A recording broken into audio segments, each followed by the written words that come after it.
jacked up review show. It's a jacked up review show. Jacked up review show. It's a jacked up review show.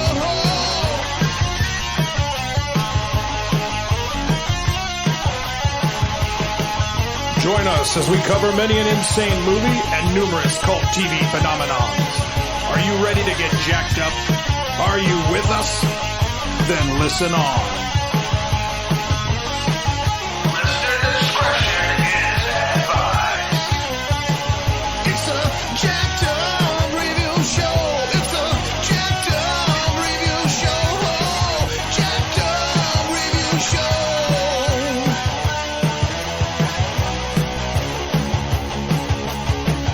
It's a jacked up review show. It's a jacked up review show. Jacked up review show.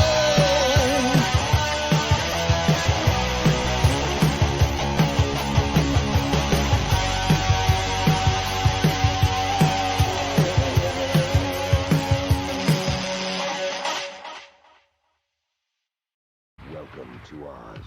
Watch it once and you're in for life on the next Oz. 6 men have died under bizarre circumstances.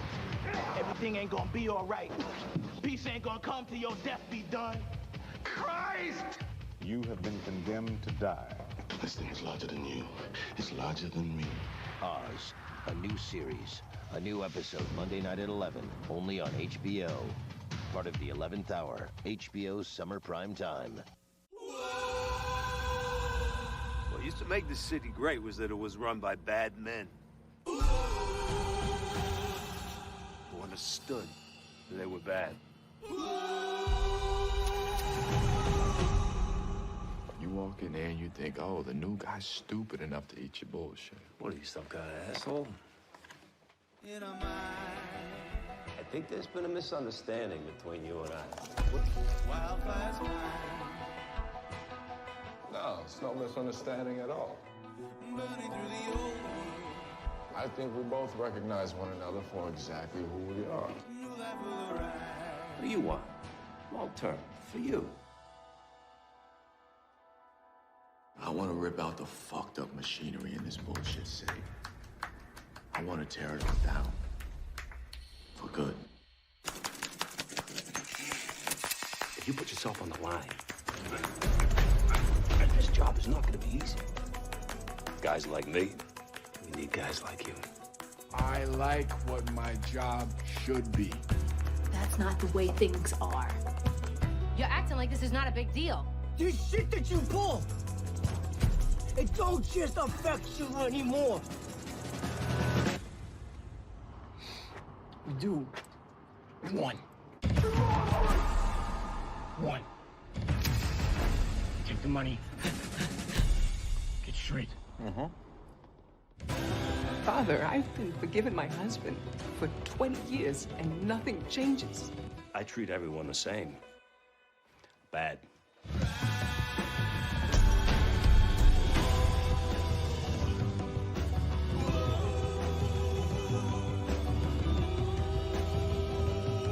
Once you think you can't get caught, they catch you.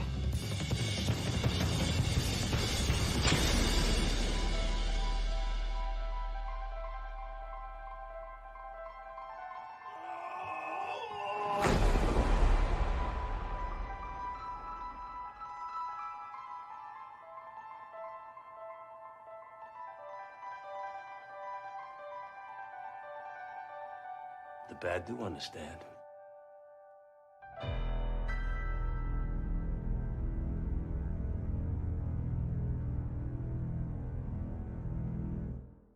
Okay, welcome.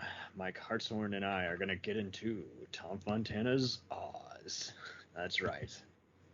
The show that really made HBO be what it is today. Right. I'd even argue TV in general. It really is. So, the show is set in the same universe as Homicide: Life in the Street, St. Elsewhere, and City on a Hill. And since Homicide did a bunch of crossovers, that technically also means it's in the same universe as other gritty shows like Law and Order and Chicago Hope. So, which Chicago Hope is technically also in the same universe as St. Elsewhere. Just can't escape it. So, right.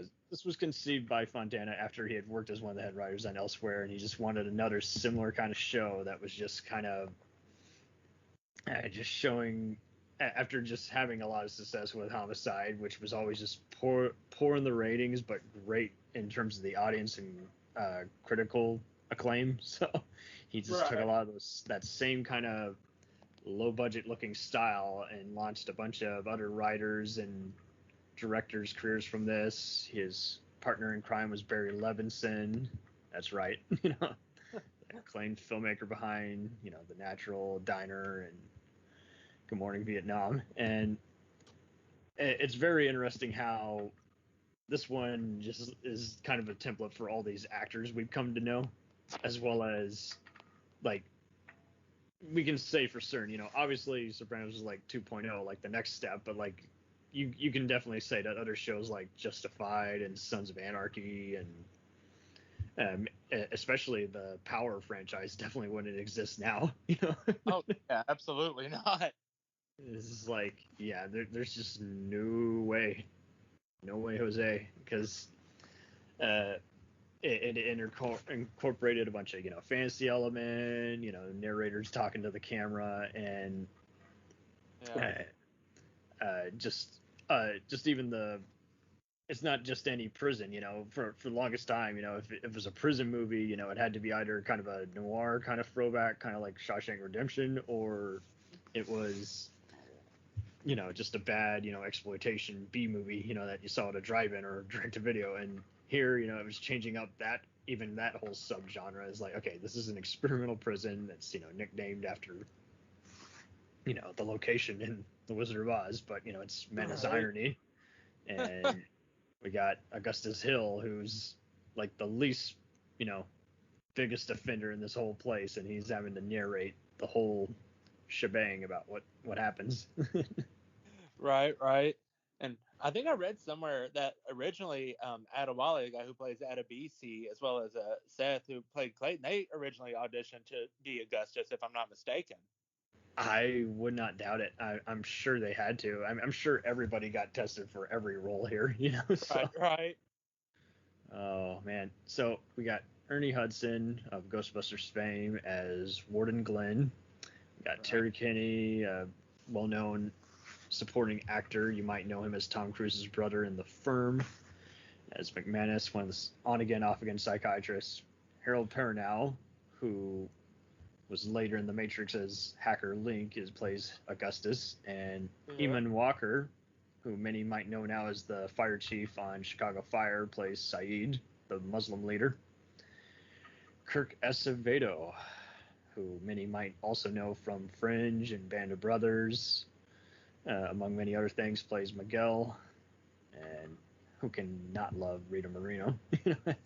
Absolutely. Side Story, and King and I here as the nun, and then we got J.K. Simmons, years before The Closer and Spider-Man as the white supremacist leader Vernon. Then we got Lee Tergesen, who, this is honestly the first thing I ever saw him in. Since then, he's just been in a bunch of other stuff I've seen him guest star in, as well as have recurring roles on Generation Kill and Longmire.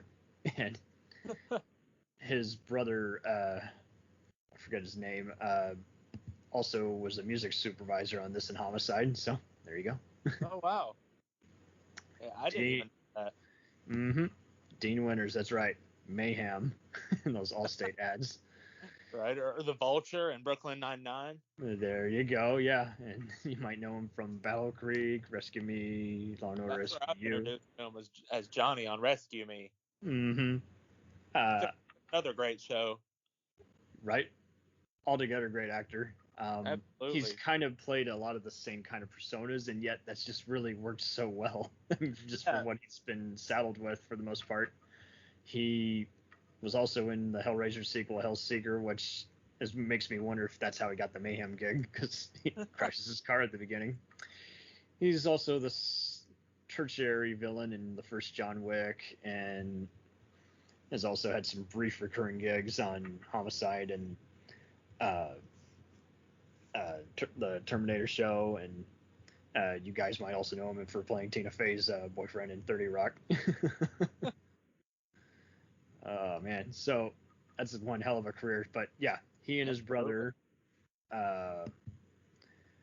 his name was none other than, what was his name? Scott William. Yeah. So Dean and Scott play Ryan and Cyril O'Reilly. So two of my favorite characters personally. Absolutely. And every time I rewatch the show, I appreciate their arc more and more. You know what I mean? Absolutely. Because you really can't think of anyone else who could have even done a better job. Like, it helped that they were mostly unknown, and then it also helped that they could go there and so forth and make that big an impression. So then we got Adewale Jabhi, I believe is how you pronounce his name. And you guys might know him from brief roles like Congo, The Mummy Returns, and The Firstborn Identity as the ambassador guy. He's always had plenty of other gigs, whether it's in the Thing prequel or some of the superhero movies, as well as G.I. Joe and Faster. So he's another one who's just been around forever, and just had a modeling and was mostly appearing in some British shows, and he just he somewhere along he just came here to the States, and he was able to just kind of keep getting bigger roles. And it's interesting how, with this role, you really didn't even know what his character even wants at first, because he's not even an established gang leader. He's basically just perverted and very just shameless. He's like, yeah, we're here for life, so you better get used to it. I'll fuck you up. Yeah. We got B.D. Wong from Father of the Bride and Jurassic Park, and later SVU fame as the priest. We got Eddie Falco, that's right, Carmela from Sopranos as Diane, and then we got just a bunch of other just brief parts. We got Lauren Valles from Dexter and New York Undercover as Gloria. Yep. And a bunch of other just going through this all here on HBO Max app is like you're seeing so many other people. It's like, yeah, it's like if they're not from Homicide, then they're just from other just established shows. And part of the joke was, they're gonna play against type. Right. And even actors when they were first taken off is like you've never seen them in a role like that ever since. We got David Zayas as Enrique, and it's like, yeah, you guys might know him as like the dictator, second in command in Expendables, but I mean, he never had a role ever like this ever again, even in some of the other gangster shows he was in. We got. I was first introduced to him on that one show you just brought up, Dexter, where he played Batista. And he was like, basically just this like saint of a guy on that show, and then you go and watch him on Oz, and it's just completely fucking different. Mm-hmm. Even some of these other guys who you're like, I've seen him appear in blockbusters of many different types of quality, and I never would have ever thought they would have started here. Otto Sanchez, you might have seen him in Terminator 5 and Bad Boys 2, but it's like, as well as the show Kidnapped and Burn Notice, but it's like, yeah, I mean, here, I never would have even suspected that was him if I wasn't a movie guy. Lance Reddick, you guys definitely know him from The Wire and Bosch, and as the hotel, administrator in the John Wick films. And it's like, yeah, but here as a narc undercover in prison gone dirty is like, that was, you've never seen him in a role like that ever since. Now it's got to be an administrative positive role. Talk about an actor so much range. Like, we got to throw some appreciation his way. I mean, this guy you give him a role and he's going to nail it every time. Yeah, you could definitely tell that the producers were even just working overtime. It's like, I'm going to see the play on Broadway that's out there and see whoever is in that play. I'm going to give them a few roles on here. Like, and the very final season, I was very surprised to see that one actor there is one of the guys who's a key role in Hamilton. I forget who, but one of them was in here. Luke Perry, rest in peace. You know, it's like was already kind of an underappreciated actor who, you know, had some legit, you know, more mainstream roles like Fifth Element, and everyone just kind of thought, oh, he's always going to be that soap opera guy because, you know, he did, you know, Beverly Hills and then was later on Riverdale, but he just kind of, you never heard anything bad about him. And so this role, I think, definitely gave him some more offers because, like, yeah, he had done all kinds of movies, but TV or festival savvy, but here he was, you know, playing a jailed priest who basically is using his influence to basically root out all the other hypocrites. Right. Forgiveness.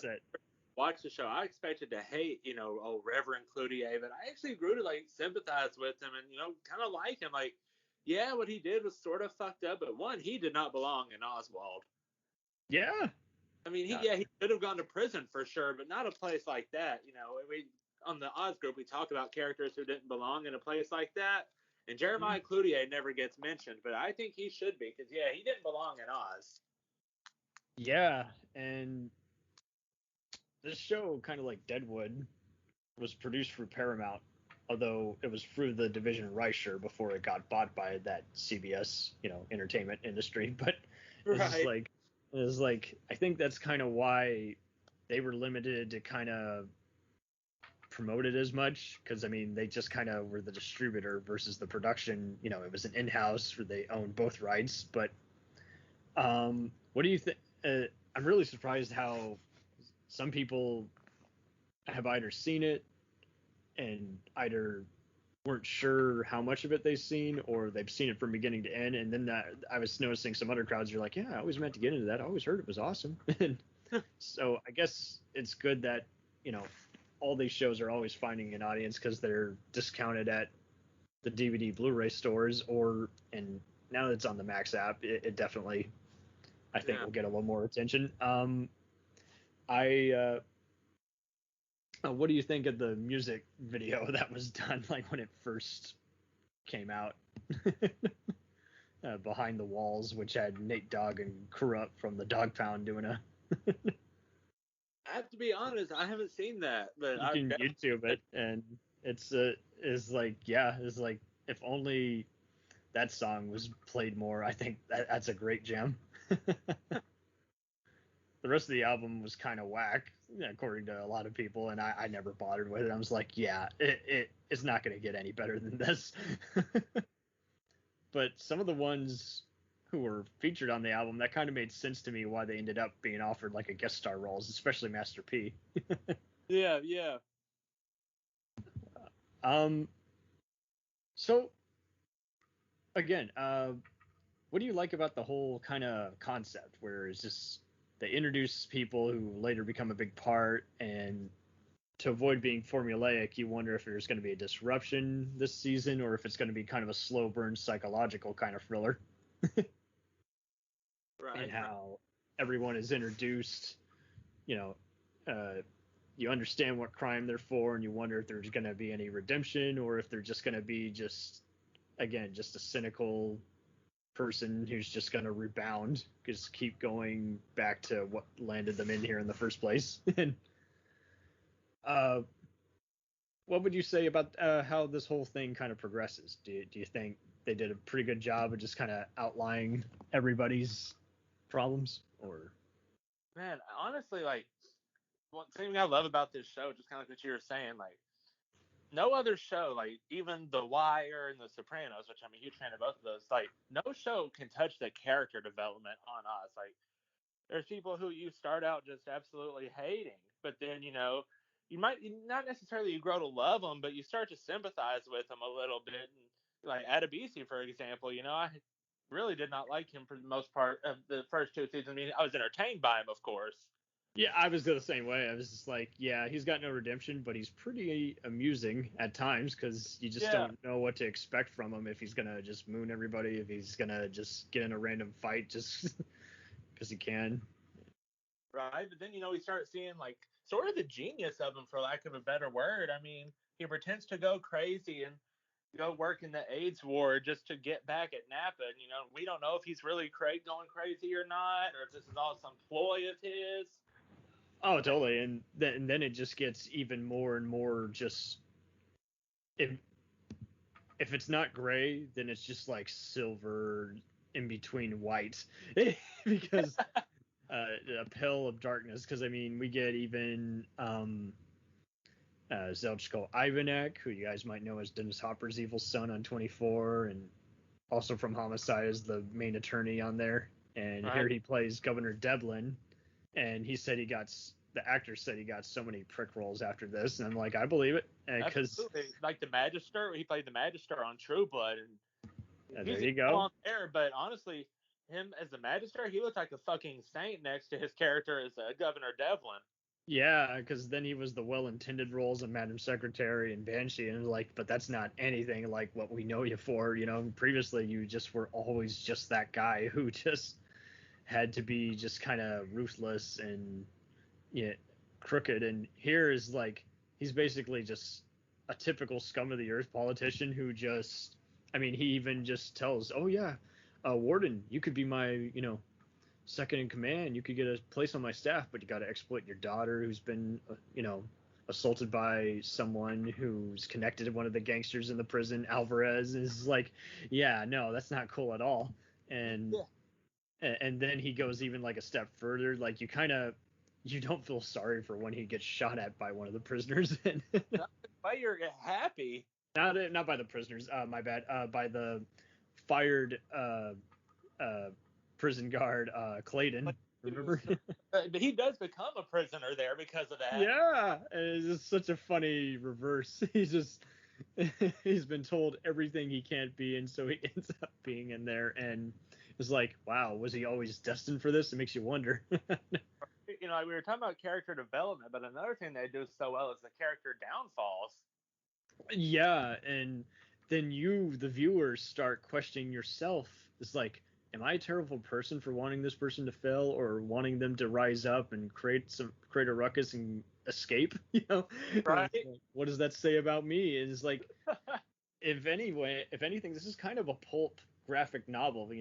It's like, but most people, they seem to think, Pulp Fiction, they think, oh, Tarantino and everything. It's like, no, I mean the actual just like escapism, when someone could write just a random graphic novel and it felt either poetic or just so surreal in its nature, Yeah, absolutely. Like, another character downfall, so to speak, would be Kenny Bricks Wangler. Like, at first I kind of liked him. I felt bad for him. I thought he was some good kid who got dealt a shitty hand. But then as the seasons progress, this guy is, as Officer Heim would say, he's a scumfuck. Absolutely, because, I mean, and J.D. Williams, the rest of you might know him from as Bodie on The Wire or as Dexter on The Good Wife. But, yeah, this is just very interesting, because it's like, can someone help a brother out, And it just separate him from these guys was like, yeah, no, the budget and the time, it's just not going to allow. And he just continually he kind of just he was basically destined to fail, they kind of imply, because he was never in any kind of positive environment and had never any desire to even learn. And it doesn't help that, when he first takes a gig, it's just because he wants to take a break from just being the janitor, the mopper. And that works against him because he doesn't take it serious at first. So then they don't, when he cries, they, McManus and company and all the other psych ward guys just think, oh, he's just crying wolf just to get out of it. And yeah. And when they apply their actual effort to him, then he ends up, just being, oh, well, I don't want to learn now. I want to just go back to mopping. I don't have to think. Right. And this is great too, because in that room, much like The Sopranos was kind of a big inspiration, because everybody had to just have a character, just have a mental breakdown and just meet with a psychiatrist. It's like, here is like everyone's just having these meetings that are just as painfully awkward as, say, Alcoholics Anonymous meeting. Everybody's in a center of a room, just circle around and just having to offload, what's on their mind. And I'm really even surprised that some of these actors haven't had as big a role. Like Chuck Zito has been on Sons of Anarchy, but he's mostly done stunt work or just shitty B movies. R.E. Rogers, who played Robson, the other second in command of the Supremacist Brotherhood, I would have thought he'd get even more roles, but he doesn't seem to have done as much besides a bunch of plays and TV guest spots. And then was I think he guest starred twice on SVU, and if I'm not mistaken, I think both times he played a shitty cop. Yeah, that was kind of the irony. He was playing a shitty prisoner who was, raping people and then getting raped as an amusing downfall. And like you say, it did kind of become a who's who of Dexter's after all, because then we had the surprise motherfucker guy, Eric King, Dokes. Here he plays Moses. And Moses is interesting because it shows how some of the people who are on death row or just totally separated from the rest of the crew are just absolutely just we're kind of afraid to even figure out a little more about it. It almost becomes kind of a psychological horror movie in those scenes. Oh man. And like you said before, there are a lot, probably the one who I just thought was an actual just scum of the earth and I didn't feel sorry for until their final literally 5 seconds of their life was probably Catherine Herb's Shirley, who's totally resembling Susan Smith, Oh, yes. Oh, man. I felt so bad for her. I know I shouldn't have, but if you're saying to me, I felt bad for her. And ironically, the actress was actually married to McManus portrayer Terry Kinney for a while. That's right. Right. They were married during this time, and then they divorced about in 2006. So it was that's wild. Speaking of McManus, you were talking about his roles earlier. Have you ever seen this one really underrated movie that he was in? He actually plays a corrupt guard in this little juvenile facility called Sleepers. Oh, yeah! And that was produced by Levinson, so there you go. There's the connection. Yeah. Produced and directed by Levinson.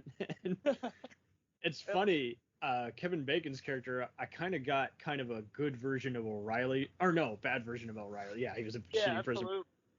Yeah, and that's so true. Yeah, I mean, and that's a good jumping point too, because I mean, aside from just again, most other people like us are just gonna look at that and just say, oh, I spotted an actor before they were well known, but those movies in general, I think, are great because Sleepers is generally accepted to be a good movie. There's plenty of other people who are I didn't know what to think of it at the time. It's kind of because that was kind of ahead of its time, and I think Oz was the jumping point. It's here's how we stretch it out and we make it, it's kind of like an anthology show, but it's really all interconnected. But we're using a lot of the same kind of devices where we have all this shocking content. But I think it has always had just way more respect. My parents were big fans of it. I've had plenty of other friends and other people just talk about it for years because they did a solid DVD treatment of it, and people understood the intent.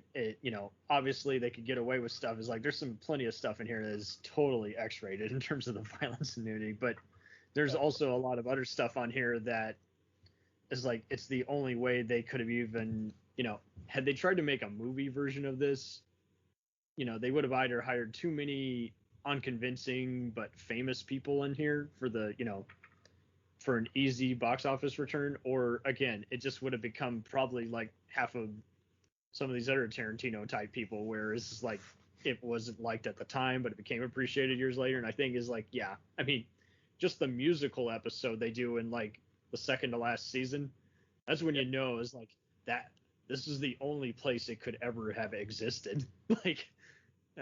Especially when the characters are just being, it's a very sincere musical they're doing. It's funny and campy. Sorry, I didn't mean to cut you off. No, sorry, I didn't mean to cut you off either. Sorry. You're all good. I was say, with that musical episode, I think that is one of the very few, actually well done musical episodes in a series, let alone a dramatic one. Yeah, because other musical episodes, on a sitcom or something, they would either have too many jokes to where it would take you a while to just kind of get all the lyrics and everything, or it would just be a little heavy-handed in how it was edited together. And it's like that one, it came on a day when I wasn't even in the mood for a musical, but I thought about it so much afterwards. Especially, I was just in tears, almost just guffawing when I saw the priest is imagining himself singing. I'm like, that's just funny. He's like, I bare my soul to you. It's like, that's funny. And oh yeah, and what's his name? Both Tobias and Vernon, who have been trying to kill each other, and they just sing a song. It's like, I've always wanted to slit your throat. It's like, that's funny. Oh my god. Their performance was definitely the best, and in my opinion, I thought both Lee and J.K. actually sang very well, to my surprise. Yeah. I don't know if they had experience doing that on stage or with their acting background, but I think, apparently word has been coming out on the street recently that like J.K. Simmons was so depressed, doing this role. How can you not be? You're playing. Right. Yeah, I've heard that some of the actors, and I think J.K. might have been included in that, like some of them actually had to go to counseling after Oz was all said and done. And yeah.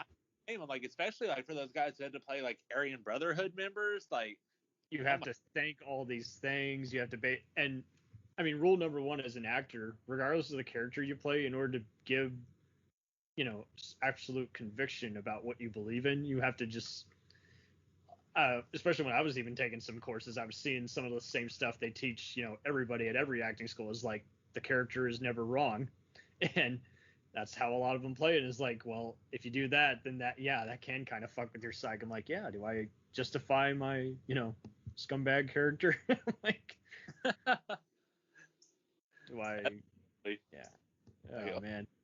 Props to him, because I mean that takes like serious mental and physical tolls on you.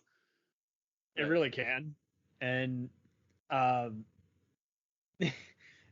sure it wasn't a big deal for a lot of the guys who had like supporting roles as like the guards, because they were basically just featured extras. I mean, I think Pepper from Salt and Pepper is even in here, believe it or not.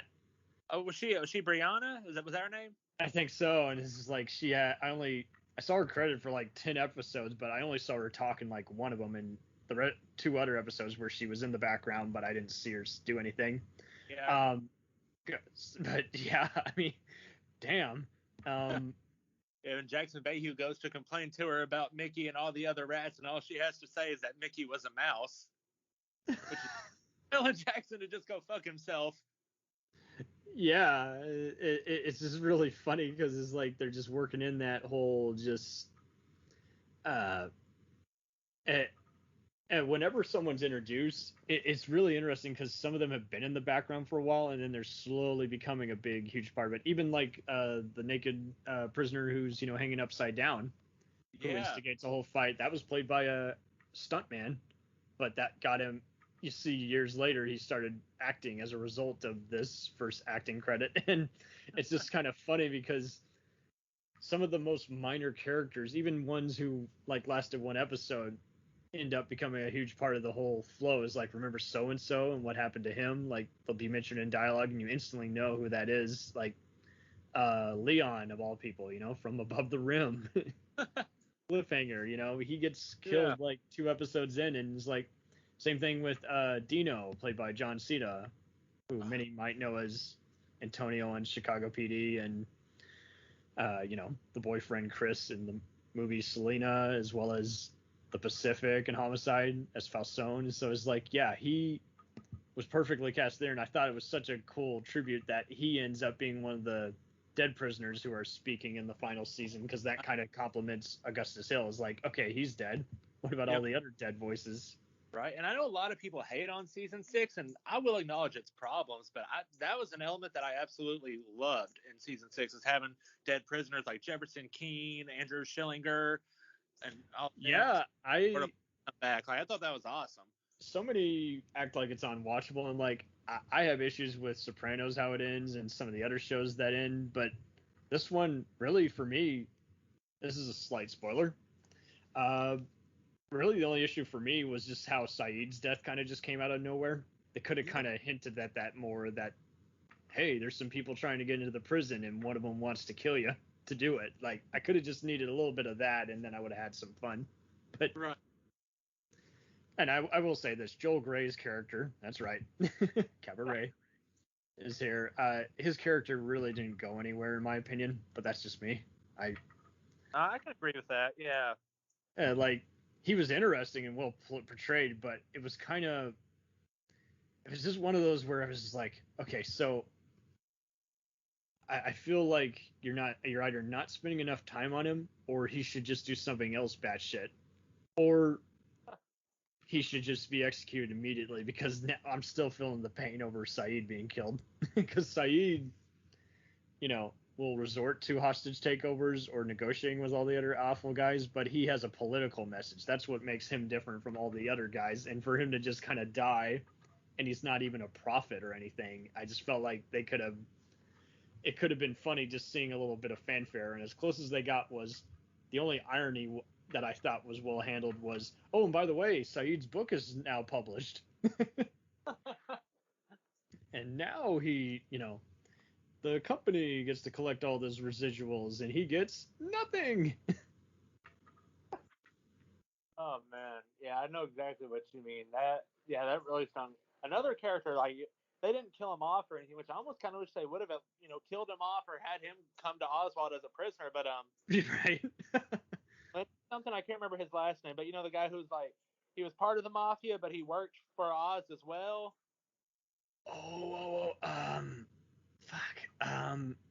What, the Italian mob? Are you talking about Masante, or are you talking about? Yeah, no, he was with the Italian mob, but he worked with the Shabettas. He was one who, after Peter got raped by Adebisi, he came and told Peter in the hospital, that he was out. Oh, shit, that wasn't what's his name, who was like the son of Dino, or not Dino, Nino. Are you thinking of Nino's son who tries to? He tries to bribe the warden and say, hey, tell me who beat up your kid. I'll kill him and you'll owe me. But Peter out kind of on top, and then you just see his downfall. And and then Lenny's trying his best to help and be like, the family's disappointed with how you're running things.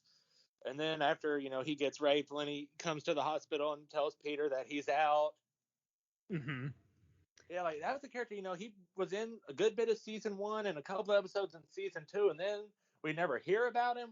We never see him again. It's just wondered if that. I know the trivia was that if an actor was late, they would be killed off. Right. Or raped on screen. And so it's like, yeah, what's going to happen to him? So it did make me wonder, so for the ones that disappeared, if they got like a DUI or some shit or what, it's like, were they just bouncing it out? Did they not answer their phone one day and they got written off? But yeah, for the most part, a lot of the people who are there from day one end up the whole run. I find it pretty ironic how the O'Reilly's brothers, or the Riley brothers' father, Ryan becomes so close to his mom, who was never there for him, and his father ends up being in prison with them. And I will mildly complain, they could have hinted that, what his crime industry is like, but in all fairness, if you look at it a little closer, they do kind of imply that he's up to no good outside. He's just a drunk, and how it happens is very amusing. It's like, it's the most pettiest thing ever. It's like just smashing someone with a car. Talk about a terrible way to go. Right? Like, shot him in the head or something? Jesus, dude. Right? And it didn't matter, what it was for. It's always just the most just petty thing. And like, Jesus. I will say Officer Adrian Johnson, he's played by Cyrus Farmer. I've already known him as an evil father on NYPD Blue who was harassing Detective Baldwin Jones. And so it's like, I was so used, and he had also been on another Steven Bochco produced show called, Brooklyn South. So I'm used to all these gangbanger roles I've seen him in, and right.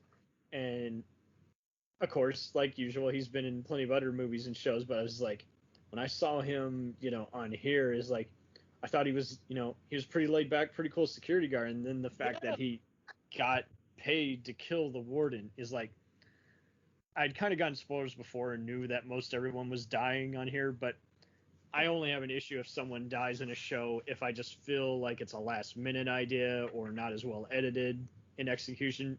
I didn't really, for me, it kind of felt appropriate, and it was a shorter season, so it kind of helped to kind of soak it all in. But I think at this point, they all wanted to get it done because it's like, for whatever reason, it just was a lower rated show. It had been on so long, and it's like 6 year. Yeah, this is going to be the final year. So, you know, it's going to be a Greek tragedy, basically. But yeah, I mean, I really do dig a lot of the final season, and I know I even see some people start with, oh, it goes downhill by season 3 or 4. I'm like, seriously? Those are like 2 of the best seasons. I could not go without season 3 or 4 because I think, yeah, it's like the first season was interesting because it was short and it ended with a total Dog Day Afternoon kind of Die Hard in a Prison kind of standoff. Yeah. And then season 2 just, you know, opened it up and just illustrated, hey, by the way, there's new inmates here, and we're going to have the recurring mystery of what really happened, that awful, you know, hostage takeover, you know, and it's just so interesting how it gets even more blurrier, how, you know, some prison guards murdered another prisoner, and some of them are totally belong in the same prison, if not a bigger one, and you just are, by the time it gets to season 3 and 4, you're so used to just seeing some of the other political intrigue that's going to happen, and seeing even, you know, the priest, you know, question his faith, and why does he give so many other people a chance for stuff that, you know, they just can't even remotely begin to dissolve themselves up. Yeah, absolutely. And like when Keller starts having Sister Pete question her faith, she almost leaves the convent.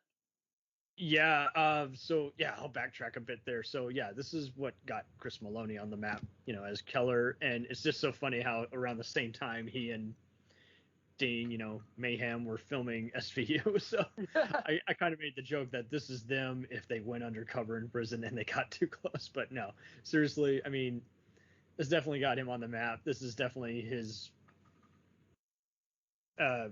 I knew he was known for this, but I was mainly watching SVU, but I knew, you know, he was on this show, and it's just so funny how the actor would just say in just countless interviews, and he's still saying, it's like anytime he went to the gym, you know, people recognize actors all the time. He would get recognized for this or Wet Hot American Summer or Harold and Kumar, and it just was so funny how it, you know, women would react to him and say, I saw you, I saw all of you. And he's like, is that a good thing? Are you actually complimenting my acting? What does that mean?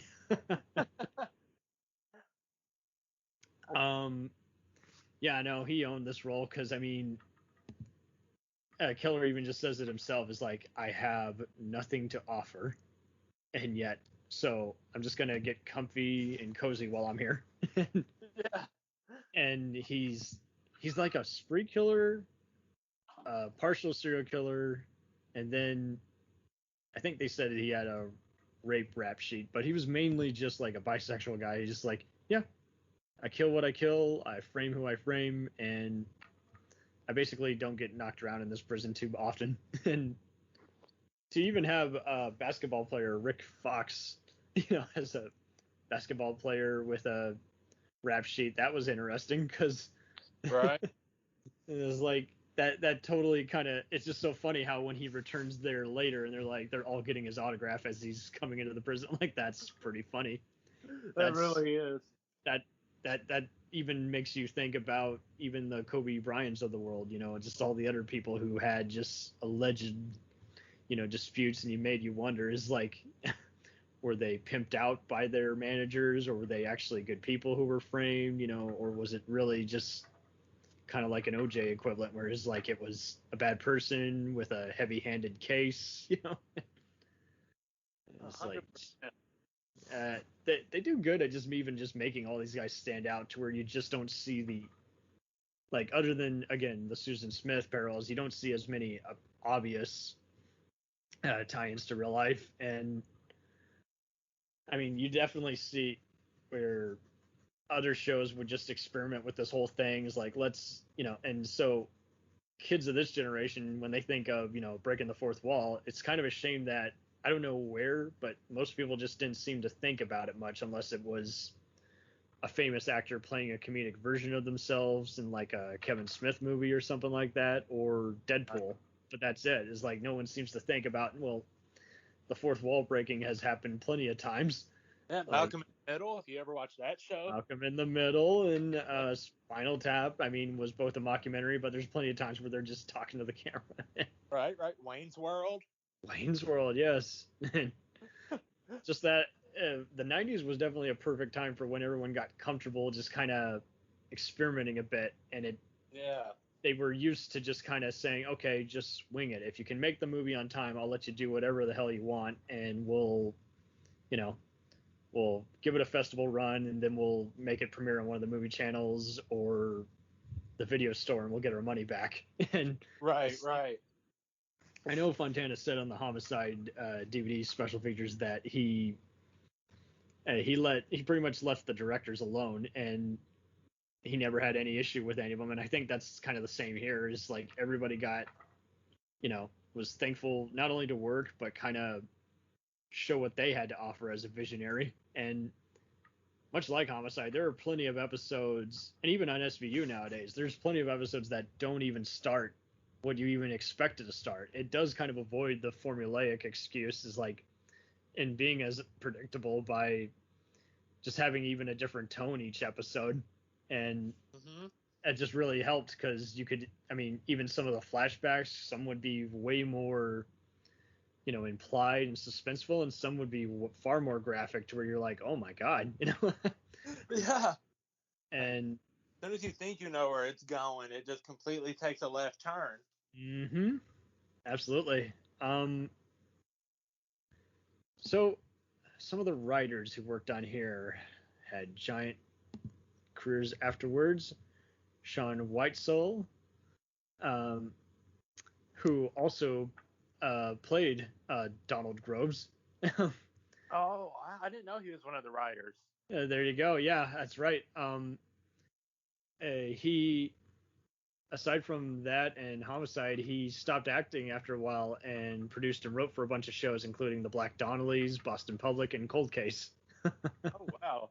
I haven't watched the other two, but I used to watch Cold Case growing up. Just would kept throwing on TV here and there. Yeah, and that was so weird. It's a very criminally forgotten about show, and it's kind of like you see Cold Cases mentioned in like other stuff like Bones or Bosch, but like with that one is like that, that was produced by Jerry Bruckheimer, and yet it was so unlike any other Jerry Bruckheimer thing, and yet it was a perfect example of just like a show just kind of breaking the mold of what is typically done, and it's like networks were at least going to give a show like the benefit of the doubt half the time before they start saying, hey, ratings are down, you got to add sexy people to the cast, you got to have more violence that CSI is doing. Right. Sunil Nayyar has later went on to write many episodes of CSI Miami, as well as Body of Proof and Revenge. He's currently writing for All Rise. He also wrote that other CBS LGBTQ show, The Red Line, which also dealt with Black Lives Matter. So I think, a lot of these guys were just used to wherever the wind blows, they were willing to just get their feet wet. I shouldn't use that when we're talking about a prison show, but anyway, it's like they were used to just kind of just doing a show that just had a typical kind of commentary and formats. Irene Burns, believe it or not, was a big producer on this, and later went on to work on not only City on a Hill, but 30 Rock. So yeah, there's the mayhem connection.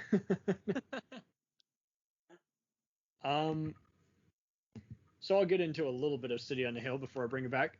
I've been really highly impressed by this one so far. 2 seasons in, and it's kind of like Homeland, where some people have heard about it and some people have seen episodes, but not enough people are talking about it. And I like it because it's not typical of Showtime. It's like the show that they should have never aired, like some other network who would have appreciated should have aired it, but they happen to be the one. And it's not only been great to see both leads, Aldous Hodge as a black lawyer in 1990s Boston, playing against crooked FBI agent, Kevin Bacon, but it's been also just cool to see how it kind of just foreshadows a lot of what happens today, but against the 90s. So you can't call it too pretentious or, it's just showing how there's a little segregation there. People, once again, petty criminals that are made interesting by showing kind of their psychological downfall, especially with how Bacon's a crooked FBI guy, and he kind of like these prisoners, he has a breaking point. He has unusual moments in which he displays what led to his downfall, as well as by season 2 he decides to kind of redeem himself and say, hey, your wife got attacked, Mr. Attorney, how about I help out, so to speak. And it's not as twisted as the other ones, but it is a great kind of slow burn, and it's definitely one I can definitely compliment compared to some of the other ones where it's, we've all had a show which we got recommended and we saw all the awards and we get into it and we're like, I'm finding this pretty skippable so far. There's been some of those duds on Netflix, and this one I think you definitely would dig into it. Oh yeah, it's on my list for sure. And they do, anytime they're in a hospital, it is the St. Eligius Hospital. So it really is cool seeing Fontana go that far back again. And, right. And just much like, and it's kind of even funny too how David E. Kelley would do that for a while with his Practice Boston Legal franchise. Because all those shows were owned by Fox, so he was able to work in the St. Elsewhere connection. But it was funny too because he's just, his shows were primarily set in Boston, so it's just funny how everyone kind of made that work as part of their narrative, as opposed to, we're in Canada, so of course we're going to be set in Canada, or we're set in Louisiana, so we got to make it set there. They really did kind of adopt the motif and the style and make that be part of the show. Who was the most bringing it back here to our main subject, I don't think either show is going to be forgotten about. Obviously, I mean, I think City on a Hill's main issue is it just came out at a bad time, but I think people are doing the on-demand and they're getting an appreciation for it, just like Showtime's other show, Ray Donovan. I think they're really finally getting into it. And obviously, if you're a fan of stuff like the Chicago PD shows or the adapted Bosch franchise, I think many will get into that one and dig it. But all the same, I think it's all the same to even Fontana. He's used to just kind of people soaking up stuff slowly and just talking about it. He's even done other shows that were well liked, but everyone kind of forgets what happened to him, like Copper and The Philanthropist. So he still, I think he says to this day, he doesn't even own a computer. He writes all his scripts longhand on a yellow legal pad.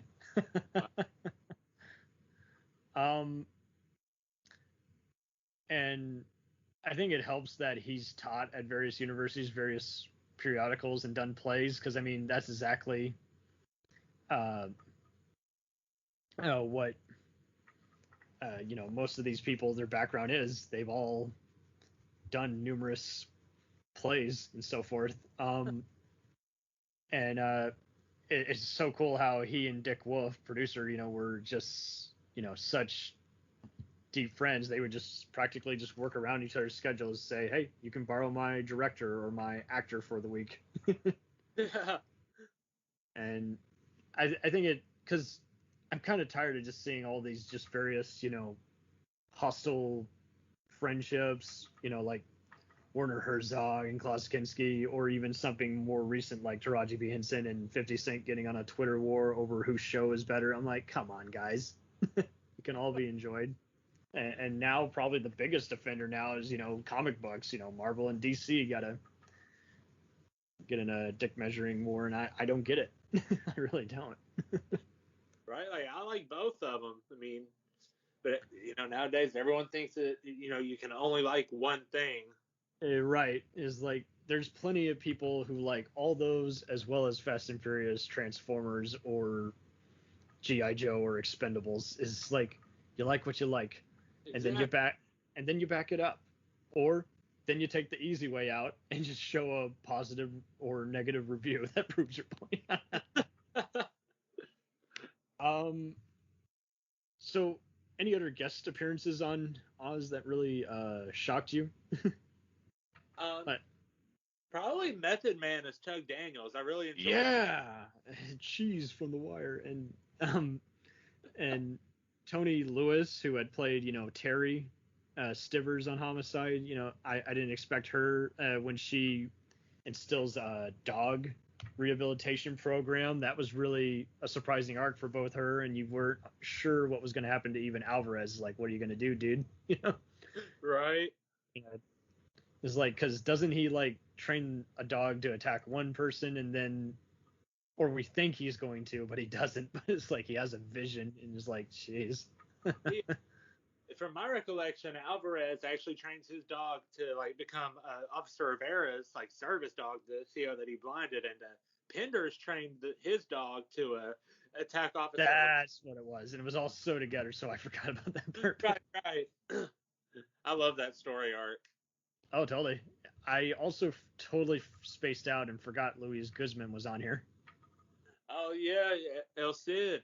Because he started out, you thought it was just like a 1 or 2 time like guest appearance, but then he just kept coming back, and it was just so wild because it made you wonder, is like, would a Latino gangbanger work with all these Italian guys? And like, because this does do a good job of showing how the prejudices that often exist between criminals. It's like, no, I'm not working with the blacks. And then you're seeing again Adebisi work with the white supremacists.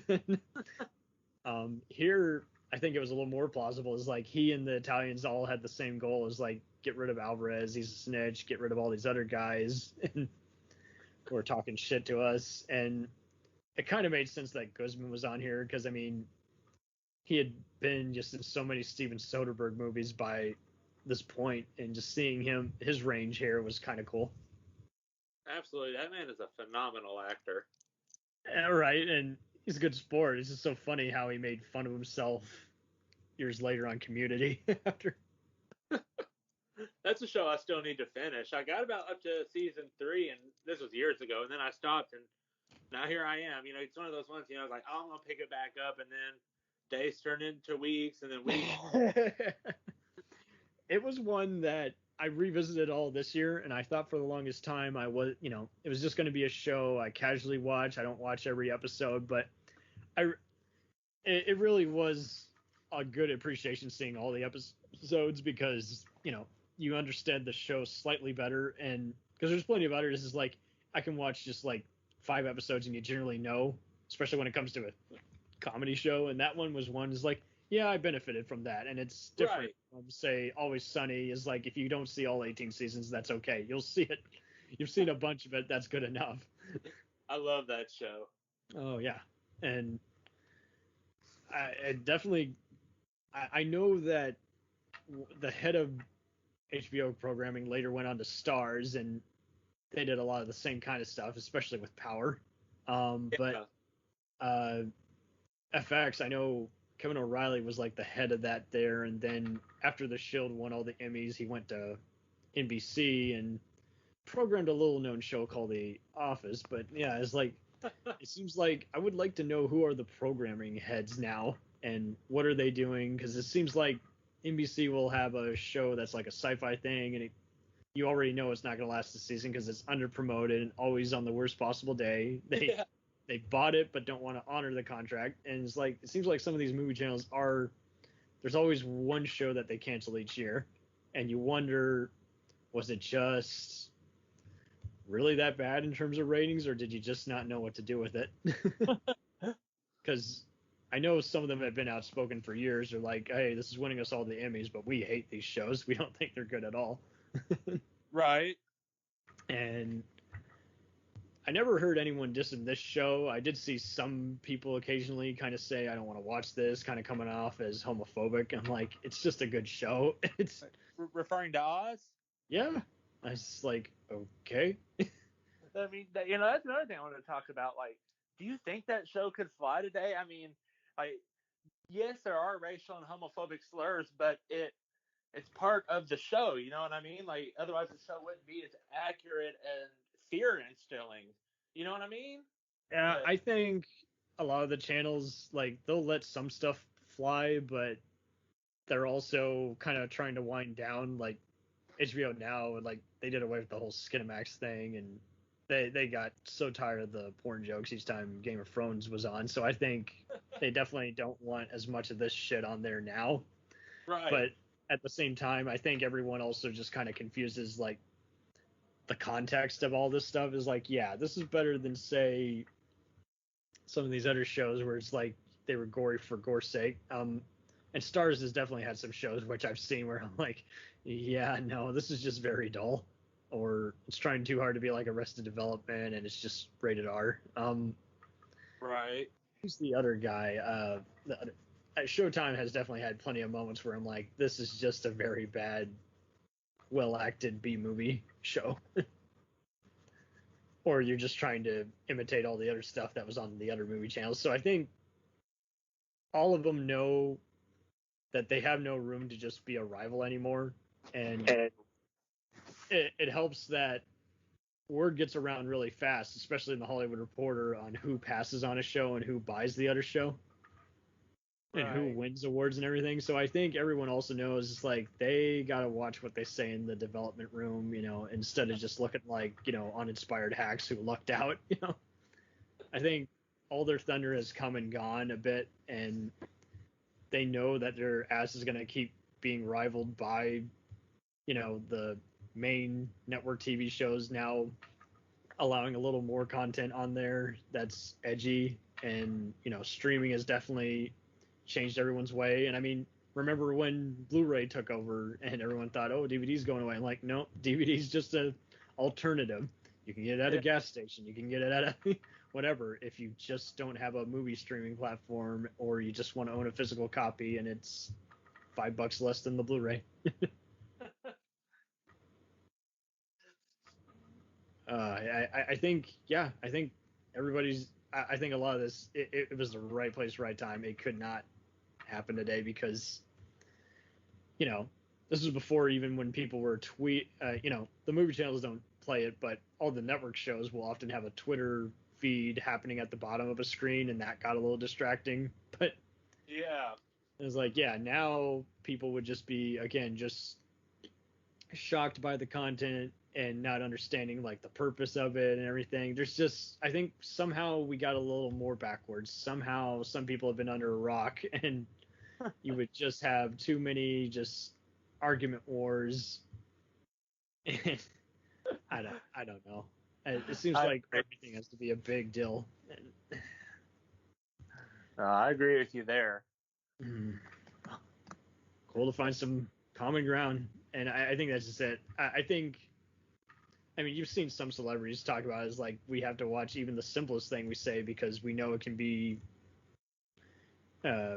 taken as a crappy, you know, headline or what have you, and we got to do damage control through our HR rep. I think a lot of people now are just, if they're not in a rivalry contest, they want to just kind of, I think we're even past the point of people just want to even just test and see what they can get away with. Now they know the rules. It's like, now we can get away with just about anything. So now we just got to actually remember, hey, shock value has a limit. You know, I mean, look at how many comedians were guest starring on here. It's like we got accused controversial comedian Brian Callen. Yeah. And thinking of another character who just kind of came and went. Yeah, what was his character's name? Was it Crookshank? Brian, was it? I think so. He wanted to be a teacher at the school, and here he is now on Twitter going back and forth saying, I didn't rape all those 5 women who have a... And it's like, I don't usually believe half the Me Too stuff because it's just not well reported and everything. But then there's other stuff like, that case I did kind of believe because it's like, yeah, same kind of thing. Same kind of different setting, but same kind of purpose, and none of the people had anything in common. So I didn't believe it was someone ganging up and, you know, making a story more impactful. And I mean, but he was one of many comedians who would always complain, "Oh, people so politically correct. What can I joke about?" I think the ones that will prosper are ones that know how to be creative. Like, you're not going to see, for instance, Sarah Silverman or Jack Black ever complain about what they can't or can't say in the certain movie or show. And so I think there's other comedians is like they've become a little spoiled on just using a podcast form and working for themselves. So it's like, yeah, it's like the ones that just don't want to evolve and hate being censored in any way, shape, or form probably won't grow. But the filmmakers and comedians who just, you know, take whatever formula and just run with it and make it and own it, I think those ones prosper because they're just like, hey, you know, there's a time and purpose for everything, and if we can't do this on this show, then that's fine. Just as long as we're all having a pretty well fleshed out scenario. Absolutely. But yeah, there's plenty of others where it's like, how often do you think when you see a show nowadays are you like, I'm not sure how many seasons this is good for? Or how much more shocking it can be before it wears thin on my patience, you know? Right. And I guess it was just the right place, the right time, and they, again, had the right kind of crew that was assembling just intricate and very deep thinking chats that made you think, okay, you know, I, the viewer, am invited to see something I shouldn't be seeing, but now we're here and now I can't look away. just like a war movie where something awful is happening. It's like, it's that kind of glued to the screen. And I'm sure everybody doesn't mind even just working on this show just because, like, they learned so much on, I mean, even just making those visual green, blue screens that played, all the, I mean, talk about the set design. I mean, didn't you get a feel of just like that you were walking around and you knew where every area of it was? Honestly, yeah. Every other show nowadays is like, I don't even get, you know, I don't really know where half of the stuff is because it's just not featured on screen long enough, and it makes you wonder, did they just run out of time, or was it really just that small a set? Yeah. No, this has been very fascinating talking about it with you, and hopefully, I mean, there's plenty of other shows that are this impactful, and I guess to close it out, who would you introduce this to? Would you introduce this to any other fans of crime fiction, or? Well, actually, I tried to introduce it to a friend of mine, and I don't know if I should admit this on the podcast, so apologies, but we had been smoking a certain something that's not cigarettes. I guess he took one too many hits, and he couldn't really follow it, and it was kind of just too intense for him. I guess like the paranoia set in. Oh, dear. You know, I want to try it with him again. And mind you, he's also like, you know, a big old hippie. And, you know, so maybe this wasn't the right show for him, but I want to try it with him again. And I'm actually about to show it to my mom within the next month or two, because I finally got her to agree to watch it. She's not big on, you know, prison material. Like, she doesn't like the Shawshank Redemption. So, I mean, but I really feel like if she just, I feel like if she just sticks with Oz, you know, like if she just watches the first season, she'll be in love. If she likes all these other cops and robbers stuff, she can probably handle this. But yeah, there's, I've had other friends, and it's like, there's only like maybe 2 out of those 14 I could introduce this to. The rest of them would just, I don't know, they would probably get annoyed by the nudity or the slurs, or yeah. And one of them I know has done prison time, and so he definitely, if he's seen any of this, he would not enjoy it at all. And some of those same people are kind of the same kinds. Like, they probably wouldn't even be able to enjoy something like The Shield. It's like, I know what The Shield is. I knew what it was before it was. So before, you know, Black Lives Matter riots and everything, and all this other crooked cop corruption. I was so used to just seeing, hard-boiled movies where cops cross the line and become, thugs with badges. So I thought it was a very well acted and very twisted and at times even just outrageous show.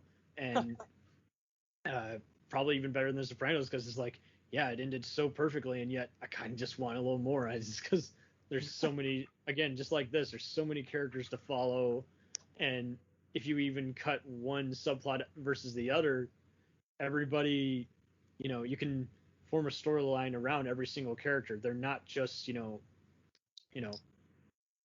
it doesn't fall victim like other shows do, where it's like there's 3 different characters and none of them do anything until a certain season. And it's like, right.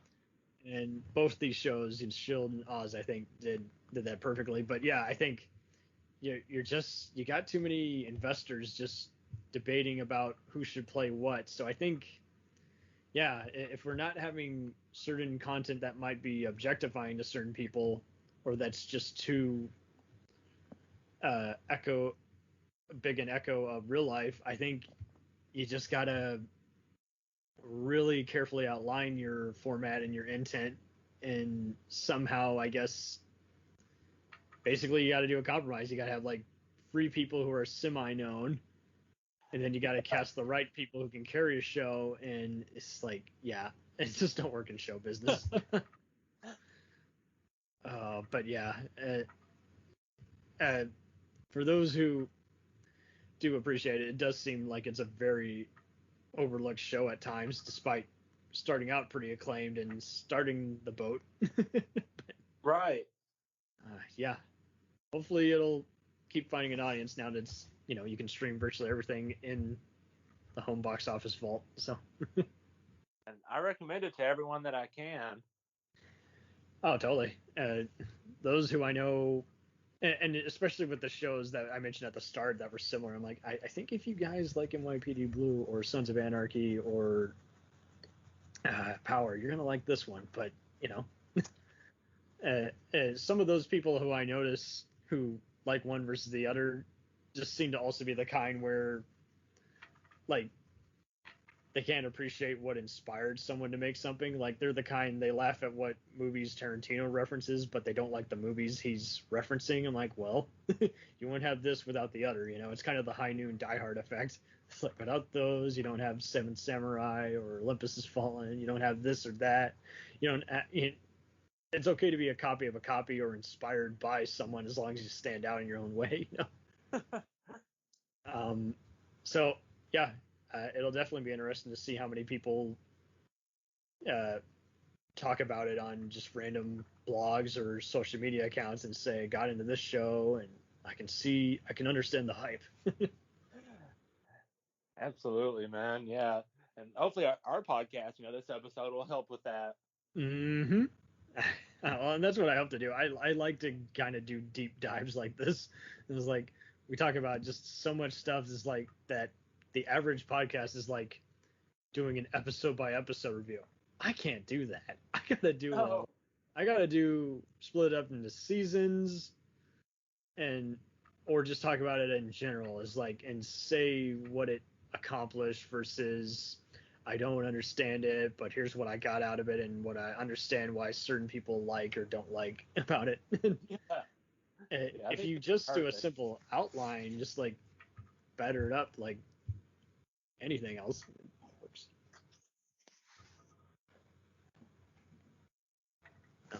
Thank you for being on the show. Right. Absolutely. Hell of a time talking. Oh, dude, absolutely. I had a bunch of fun, man. Thank you for having me. I hope we can do more episodes. I want to get to do one where we talk about, of course, Oz. I want to talk about The Wire with you sometime as well. Oh, hell, yeah. And I'm gonna, like I told you, I'm gonna start City on a Hill, or City on the Hill. Is it on a hill or the hill? On a hill, but yeah, I mean, City on a Hill, and I'm gonna start that, and I'm gonna start Homicide soon. Oh man, we already did a pretty big Homicide Wire episode, but I mean, I could definitely get your thoughts, like even just email to me, just a brief timeline, and just anything else that's like that you're just binging lately, where you're like, yeah, this is a very organized sitcom, or this is a very underrated trilogy of movies. It's like, yeah, I'm down to do stuff like that. So yeah, just hit me up later and we'll... Sounds good, man. Well, thank you for having me. You have a good night, man. Absolutely. Thank you for being on here. Sure. We'll return after these messages. Hey, feeling down? Feeling low? Not enough podcasts about movies in your life? Why not try... They must be destroyed on sight! The new Podcast Cure-All, sure to get you right with the world and on a path to better living. We have exploitation, we have Italian horror, we have zombies, we have slashers, we have crime films, we have spaghetti westerns, we even have sci-fi and sex comedies. So take a dose of... They must be destroyed on sight! As needed, and let the hosts, Lee Russell, Daniel Harper, Paul Romali, and the odd guest host cure what ails you. Warning, may cause atrophy, African consumption, black fever, bone shave, chin cough, colic, cramp colic, dropsy of the brain, elephantitis, grocer's itch, jaundice, mania, miasma, mortification, palsy, Pott's disease, rheumatism, scurvy, St. Anthony's fire, summer complaint, and worm fit in some people. Consult a physician before listening.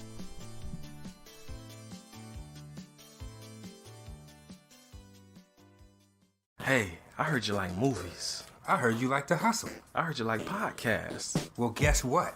There's a podcast for you out there called The Home Video Hustle. Damn right. Every Friday, we talk about whatever movie PJ picks out the bag. What does that mean? Every Wednesday on our YouTube page, I put a bunch of movies in a bag, and PJ picks one out at random. And then we just watch it. We talk about it for maybe like an hour, hour and a half, 2 hours, whatever we feel like doing, wherever the conversation leads us. But do we actually talk about the movie? Most of the time. Tangents galore. Yes. So believe me, we may be a movie podcast, but it's not always about movies. We might talk about video games, music. Yeah, that's the big one, music. Sometimes we might get a little bit of politicalness in there. Yes. Sometimes we may just, we know what we like to do. We like to tell stories, PJ. Yes. I am the master storyteller of the podcast realm.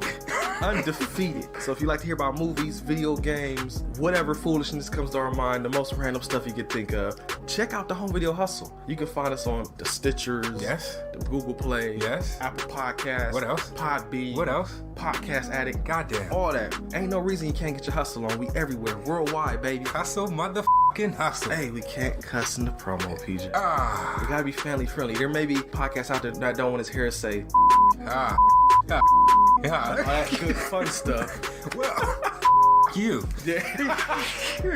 Don't run the listeners away, PJ. I'm sorry. But this is going kind of long. Yes. So we'll end this and say, hey, check out The Home Video Hustle every Friday on all the various podcast outlets. Peace. Peace.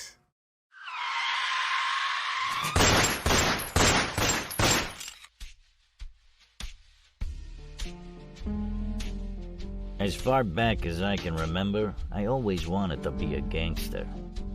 And while Witch didn't make it to the top of the world, he did make the Gangs of Hollywood podcast. So join the gang and enjoy a movie review podcast about movie gangs, gangsters, mobsters, and the mayhem they cause.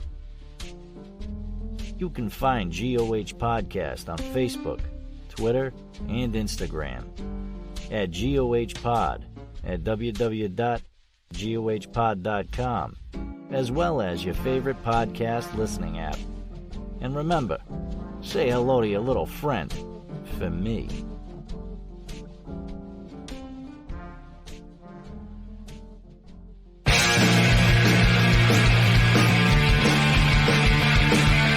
If you take two old punk rockers who are past their prime, put them in front of a movie screen and give them a podcast, what do you get?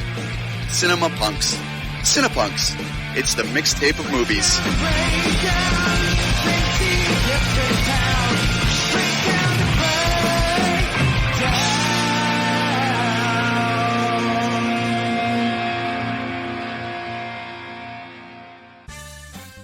Did you ever see a film at such a young age it left you traumatized with cinematic wounds?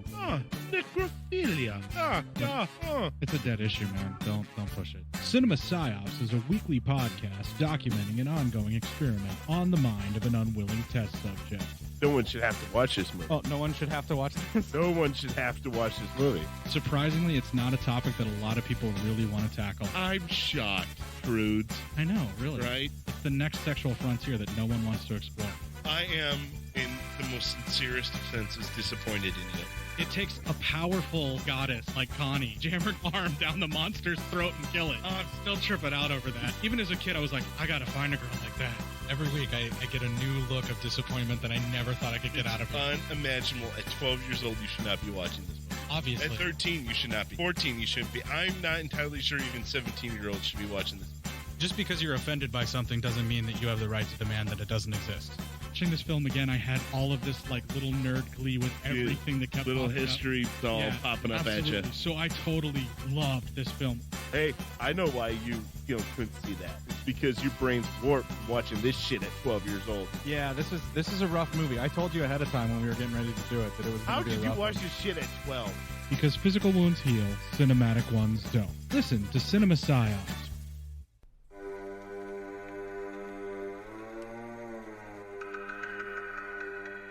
Hey everybody, I'm Corey. And I'm Zach, and we're the hosts of Podcasting After Dark, a cast dedicated to late-night horror and sci-fi of the 80s and 90s, often found on HBO and Cinemax. You know, the movies your parents didn't want you watching as a kid. You can find us every other week on Apple Podcasts, Spotify, Podbean, and Stitcher. This is what you want. This is what you get.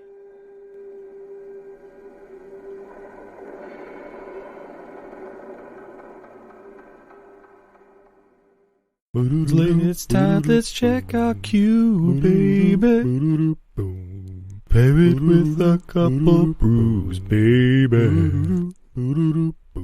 We love good movies. We love the bad ones too. So we watch them all and pass their lessons on to you. Oh yeah.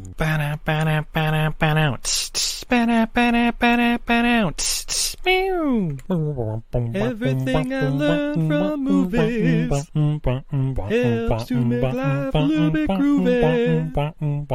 With a one-last plot holes and gratuitous movies. It's time to get busy with your friend Steve and Izzy. At eilfm.podbean.com. Welcome to Who Was She podcast. I am your host, Tara Jabari. After a decade working in documentaries, marketing, and all things digital media, I found that podcasting is a strong medium to share stories. After years of producing for others, I decided to start my own biographical podcast. Who Was She will focus on the life of a woman throughout Baha'i history. The first season is about Lydia Zamenhof. Lydia's story explores the subjects of the power of language and faith.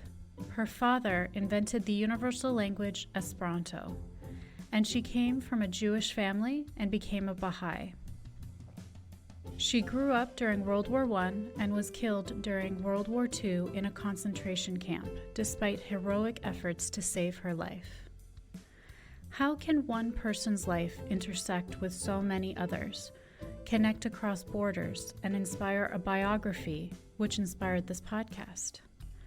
Over the next few weeks, I will share her story with you and the lives that were most affected by her and those who affected her life as well.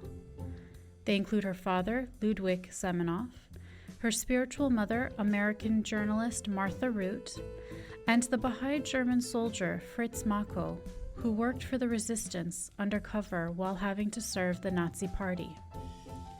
I want to thank the author Wendy Heller and George Ronald Publishing for their blessing to let me use Heller's biography, Lydia, The Life of Lydia Zamenhof, Daughter of Esperanto, as a main and instrumental resource for this podcast. So please subscribe and learn about this amazing woman who traveled through 3 continents in an effort to bring unity through the power of language. You can also find more information on our Instagram, Facebook, and Pinterest at Who Was She Podcast. Music was composed and performed by Sam Red. I am your host, Tara Jabari. Join us next time as we begin our journey about Lydia Zamenhof.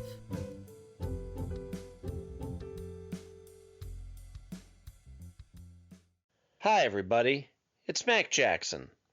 I wanted to invite you to a new site called the Forever Adventure Network. This website has everything: pictures, videos, blogs. There's original music by Harmony Constant, 2 podcasts. One is the MacGyver podcast, where we celebrate Richard Dean Anderson, his iconic roles, and how it's influenced our lives. There's episode discussions, interviews, and life conversations. The second podcast is the Never Gets Old podcast, where we celebrate all the best things that we love in life, from TV, movies, music, and comics. The site is also the home for the MacGyver SG-1 audio series, an ongoing adventure series that continues the adventures of MacGyver and SG-1. There are also multiple stores to choose from for all of your pop culture and adventure needs. Come on by and check us out today. And thanks for joining the adventure. Are you sick of the same old stale podcasts? Well, then join Vanessa and Darren as they dissect movies of all kinds.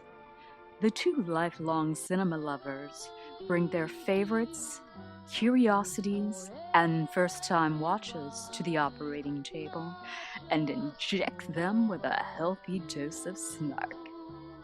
Then there's the waiting room, where they examine books and short stories.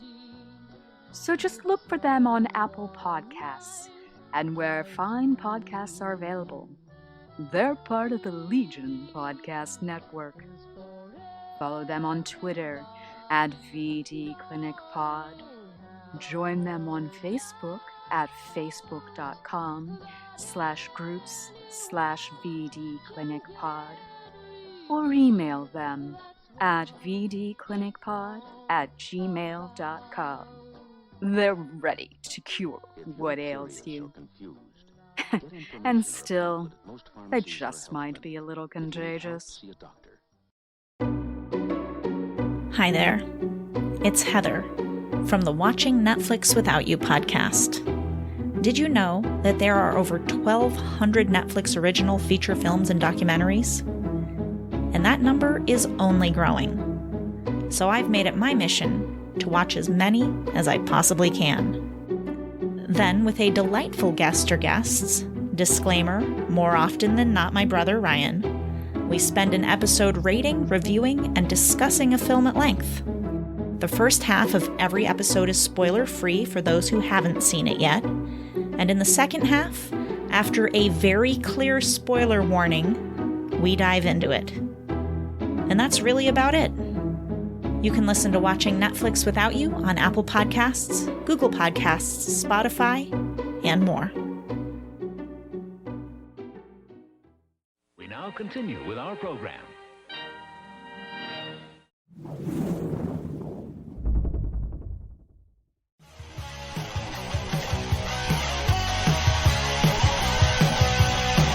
Follow us on the web on Facebook, Twitter, and Instagram. The podcast is available on Podbean, Spotify, iHeartRadio, Anchor, Apple, and anywhere else podcasts are available. Feel free to review our show and leave comments on any of those sites. Thanks a million for listening. It's a